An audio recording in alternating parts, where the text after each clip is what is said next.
बीड जिल्ह्यामध्ये गेल्या 10 ते 11 दिवसांपासून झालेल्या प्रचंड मोठ्या पावसाने आता बिंदुसरा डॅम जे आहे ते ओव्हरफ्लो झालेला आहे आणि या बिंदुसरा डॅम मधून गेल्या 10 ते 11 दिवसांपासून पाण्याचा प्रचंड मोठ्या प्रमाणात विसर्ग होतोय। बीड शहरामधून जाणाऱ्या बिंदुसरा नदीमध्ये हा पाण्याचा प्रचंड मोठ्या प्रमाणात विसर्ग होताना आपल्याला पाहायला मिळतोय।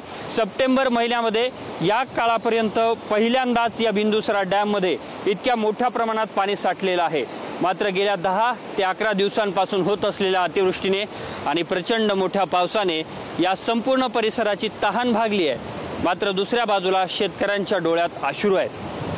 बीड शहराला आणि या बिंदुसरा डॅमच्या आसपास असलेल्या परिसराला या धरणाच्या माध्यमातून टँकरच्या माध्यमातून पाण्याचा पुरवठा होत असतो। यामुळे बीड शहरासह बिंदुसरा धरणाच्या आसपास असलेल्या पाली गावासह इतर गावांना पाण्याचा प्रश्न जो आहे तो मिटलेला आहे। मात्र दुसऱ्या बाजूला शेतकऱ्यांच्या डोळ्यात अश्रू आहेत। शेतकऱ्यांच्या पिकामध्ये मोठ्या प्रमाणात पाणी साठलेलं आहे। शेतकऱ्यांचं अतोनात नुकसान झालंय। यामुळे शेतकरी दुःखात आहे आणि सध्या आपण जर पाहिलं तर या बिंदुसरा डॅम मधून प्रचंड मोठ्या प्रमाणात विसर्ग होताना पाहायला मिळतोय। कॅमेरामन हर्षल निकमसह मी अशोक काळकुटे, TV9 मराठी, बीड।